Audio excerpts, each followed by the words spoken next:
Hi hello everyone, welcome to my channel. ఇది నిన్న మా అమ్మని హాస్పిటల్లో చూపించి వచ్చేటప్పుడు తీసిన వీడియో అండి. అసలు వర్షం ఒకవైపు, చల్లటి గాలులండి. ఎలా హాస్పిటల్కి వెళ్ళామో ఎలా వచ్చామో మాకే తెలియలేదు ఫ్రెండ్స్. అంత దారుణంగా అయితే ఉందండి. ఆటోలు సరిగ్గా దొరకలేదు. బస్సు అయితే 2 సార్లేనండి మా విలేజ్లోకి వచ్చేది. పొద్దున్న ఒకసారి, సాయంకాలం ఒకసారేనండి బస్సు. ఆ బస్సు దాటిందంటే మరొక బస్సు లేదండి, ఆటో పట్టుకుని రావడమే. నేనైతే హాస్పిటల్కి తీసుకెళ్ళి డాక్టర్ గారికి చూపించానండి. డాక్టర్ గారు అయితే మందులు రాసి ఇచ్చారు. అవి వేసుకుని చూడమన్నారండి. 20 రోజులకైతే ఇచ్చారండి. అవి వాడిన తర్వాత అయితే రమ్మన్నారు ఫ్రెండ్స్. ఇదంతా నిన్న వచ్చే దారిలో తీసిన వీడియో అండి.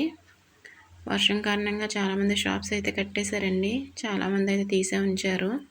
రోడ్లు అయితే అసలు ఖాళీ లేవండి. ఆటో స్లోగా వెళ్తూ ఉంటే నేనైతే వీడియో తీశాను ఫ్రెండ్స్. ఒకవైపు వర్షం కూడా పడుతుందండి, చిన్న చిన్న చినుకులు. ఇదేనండి నా వీడియో. నచ్చితే లైక్ చేసి నా ఛానల్ని సపోర్ట్ చేసి సబ్స్క్రైబ్ అయితే చేసుకోవడం మర్చిపోద్దండి. Bye friends.